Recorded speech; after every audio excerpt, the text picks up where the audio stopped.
What's going on, y'all? It's J Smo Reviews here, back at it again with another video, man. Bringing you guys today the aftermath from the 2023 WOTY panel. Always exciting when any of the awards come around, but particularly WOTY. We know the panels tend to have a lot of energy, a lot of topics to be debated back and forth. And first of all, I want to shout out the Woman of the Year winner, Miss Hustle, who obviously by the end of all this did end up winning the Female Battle Rap MVP for 2023. Absolutely well-deserved, and we'll talk about her a little bit more as we get towards the end of the video and those placements, because obviously I have more good things to say and more things just to say about the top three, how it kind of all ended up. Also want to shout out the members of the panel, knowing how it is not a very easy job. I want to shout out Rita, always holding it down at the top of the table. Big Low, got to shout out Big Low, who had a big impact, whether you agreed or disagreed, always comes strapped up and brought a lot of entertainment and energy value to the panel. Shout out Tata, home team, that's LTBR. No, I got a lot of love for you.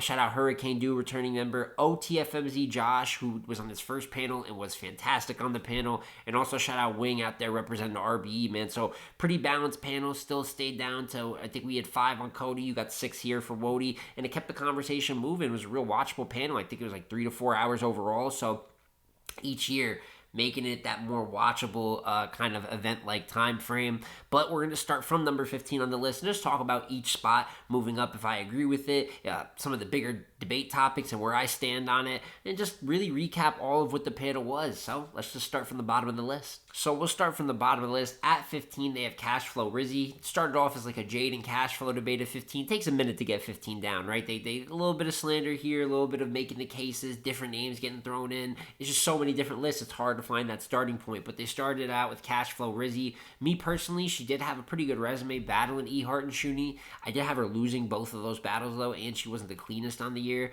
Me personally, I wasn't that moved by Cashflow Rizzy's work, but I understand she's active. Did battle some top names. She beat Zan because Zan choked. Many people had Zan in that battle still because that's how fans are. They just voted based on the material. But that is her one win. But overall, not the crazy. I don't personally love her at 15, but she was active. She did have some big names, so I'm understanding. And it's only the first spot on the list. I get it. Number 14, Lady Caution, definitely with that. Whether you have her spot up, spot below, wherever. Bonnie battle was really good, was active all year. Took losses like the Chirac one, which is why she's on the lower half of the list. But Lady Caution definitely did her thing and did enough to make that 15. Shayna Ashley at 13, there was some debate here. First of all, she had a third battle, which not even I knew about. You know what I'm saying? Let alone the panel. She battled King Leo. It has like 2,000 views or something of that nature. And many people just approached it that she battled Tori and Rose. To be honest, that's what I thought too, is that it was a 2-body case. Apparently she 30 King Leo. So I don't know how much we'd be valuing a matchup against whoever King Leo is. But it is a battle, so I understand Shayna kind of having that complaint about people not remembering it, especially the panel. But I understand from the panel's perspective, because shit, I didn't even know about the battle. You know what I'm saying? But I do. Shayna at 13, I get it. It's somewhere in this range that she would be, 10 to 13. I think some people wanted her at 10. Some people wanted her at this level because of like the low amount of battles. I will say she was flawless with, I guess, the 8 rounds she spit. But in the argument's sake, the 5 rounds she spit, I did think that she was flawless. And I think that you could argue up her spot or two. I don't think that she's wildly in the wrong place, but I can understand her maybe being above a 40 bars, right? Who's got a John peak. 40 was at 12.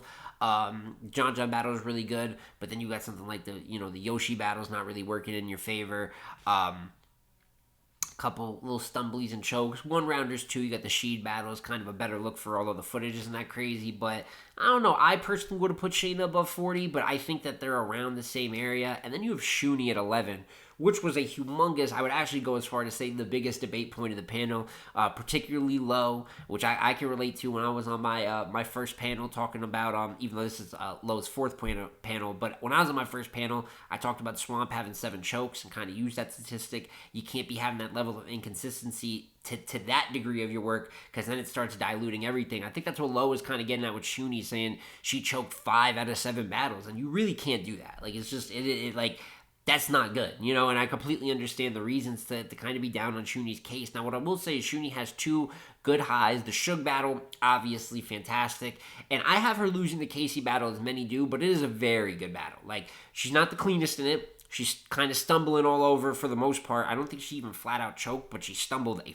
fuck ton versus Casey. So then the cleanness is still hurting you, but there is those moments of good material. But then you got the body bag loss to Coffee, body bag loss to Hustle. Like, there's understandable reasons for the case against Shuni, and really at the basis of what Lo is saying, I don't disagree too much. Now, what I think it is a presentation thing. I think some people thought that she harped on it for a minute on Shuni and brought it up at different portions. And listen, it was entertaining. Is she a fucking rookie? All that, like, let's keep it real. People watch the panel for shit like that. It's fun. But I do understand the artist, once again, being like, yo, you're kind of going crazy on me. Like, even if you're going to put me at 11 for being inconsistent, right? Like, even let's say, like, you really got to revisit it at 6 and 3 and stay, like, really, like, drag it out. It seemed personal to her. So I understand it from both perspectives. I also understand that's just how Lo debates battle rap. I went back and forth with Lo a lot, and I 100% respect her opinion. I'd say early in that 11 to 15, I disagreed. She said, like, 40 choked against Coffee. I thought that was pretty inaccurate. Ward, that Ward over Vixen was a gentleman's. Like, there was a couple things like that I disagreed with, but she really got, like, people were upset about the Shuni thing. And while I think maybe she, energy-wise, she took it a little overboard, I don't disagree with, like, the basis of her case. And I think Shuni at 11 is maybe even a generous spot, but really got placed, I thought, about as good as she can get placed, to be honest with you. And I personally probably would have taken Shayna above, or I would have taken, not really probably, I would take Shayna above 40 and Shuni. But like I said, since they're all right there next to each other, I don't think anything like that crazy was done. Then you got Vixen at 10. Totally cool with that. I think a lot of people just remember the losing streak Vixen had connected from 2022 to 2023. Tay-Rock, I guess you don't really look at it as a loss, although I have her losing the battle. It was a good look for her. You got Jazz, tough look, and then A-Ward, which is the battle that files into this year, which she got 30'd in, and I did indeed have it as a body. But from there, she got the Chilla battle, 3-0 in that. The Jade one-rounder, I personally had her winning that, and Jade was around this discussion, so it's definitely a look. And then you got the Yoshi battle that I had her winning 2-1, and I thought was one of the better lady versus lady battles of the year. I wouldn't call it battle of the year, but I'd say it's probably top 5 in terms of just women versus women. So for the most part, Vixen actually had a good year. I just think it goes a little under the radar compared to, you know, her biggest look, big stage on Chrome being what it was. But I'm cool with Vixen at 10. C3 at 9. Now, this is actually, I would have put C3 down a couple spots. I'm a believer that she had the caution tourney final win, which was big. But from there, the Kid Chaos battle, she lost. She did beat Tink, but I did not think it was a good battle. She lost to Lady Flames, 2-1 in my opinion, kind of a rough battle all the way around. And then she had the Charlie Clips battle, which she got one of the best clips from last year, especially the best of the ladies. And I got her winning, you know what I'm saying? But I didn't think the battle was that crazy either. And she stumbled throughout the year. So I think that, like, the case that was kind of, I heard some counter cases for C3, I kind of understood. Is it crazy for her to be 9? No, she won the first ever women's tournament, the final. So if that's like what propels you to 10, that is a historic, very big win. But me personally, I could kind of understand C3 under a Vixen. Maybe just under a Vixen, to be perfectly honest with you. But that's just me personally. And then from there, the rest of it, for the most part, outside of one spot, I fully agree with. Flames at 8. I love it. I'm totally with that. E-Hard at 7. Even with the 2 chokes, which was pointed out, she won those 2 battles. So she choked versus Rizzy, she choked versus Don Lady, but she won both of those battles, and then she leveled up crazy versus QB. So totally cool, E-Hard at 7. I love Chirac at 6. You need to recognize when someone that doesn't have maybe the namesake of the rest is super active, right? Like a few of these ladies, but makes highlights out of it, right? Her versus Tony Blanco. Granted, most people, including myself, got Tony Blanco winning, but to me, Tony Blanco versus Chirac was the best lady versus lady battle of the year. I actually think it was the best. Chirac also low, not 30, because I think the first Caution one, but she clearly beat Lady Caution, who made the list, so that's a good win. I had her beating Casey J, you know what I'm saying, who we're going to talk about as a spot above her for real, which I'm not mad at that placement either, that's how I had it. But these are big wins that she got for or just big moments for being that active. And then there's all types of stuff in the middle I'm not remembering that she had some good material in. But Chirac at 6, super, super, super deserved, and I'm happy she got that. Casey J ends up at 5, which, if anybody, you guys watch my top 5 for WOTY, she was my 5 spot as well. Thought that was well earned. And then QB at 4. QB, Casey, Chirac, they're not going to get as recognized as that top big 3, right? Because 4, 5, and 6, unless you're really into it, you don't always remember those placements over time. But these are still some of the most elite years in female battle rap. And I think that the panel really this whole top 10 for the most part. Like, I said my disagreements with the C3 thing, but it's not that crazy. To like, that's just how I feel. I thought they did great with 4, 5, 6, 7, 8. I think that's like the perfect lineup there. And then that left you with the big three that everybody was waiting to see what was going to happen with those big three contenders going into the panel. And that's where you start at number 3 with maybe, right? They talked about the Shuni stuff a lot, so there was a lot of debate about that and the spaces afterwards, all that. But Jazz at 3 is probably the most controversial thing here because many people, including the fan vote at 47%, had Jazz winning. Jazz was my personal WOTY as well. Now, I always said going in, it's super 50-50. And if Hustle wins, I completely understand the argument for it, which is why by no means I have no disdain for Hustle being at number 1. It's very well deserved. I was shocked to see Jazz land at 3, though. I thought you'd be 2 at least. Coffee goes in there and fills in the number 2 spot, the runner-up spot, and actually he's ahead of Jazz. Now, I understand with Jazz, when it comes down to it, people don't love the Charlie Clips footage. It is bad footage versus Charlie Clips, don't get me wrong. I didn't love the Charlie Clips footage by any means. The RX battle is just a cool little win. And then the thing is, while the Nitty battle is good, right, and the resume of having Nitty and K in your resume is good, a lot of people, including myself, got her losing Nitty and K. And I still had her as WOTY, right? So my thing is, although I had her losing the Nitty battle, I did think that she rightfully won round of the year with her first Nitty.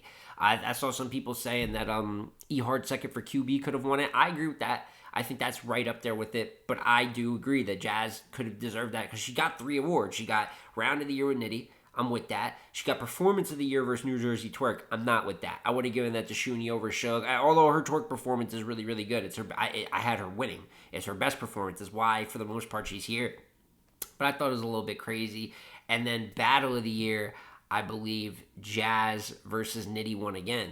So she actually won all 3. And then I personally voted Tony Blanco versus Chirac because I was sticking with that woman versus woman feel. A lot of people said if you're going to give it, it should have been Hustle and Rock.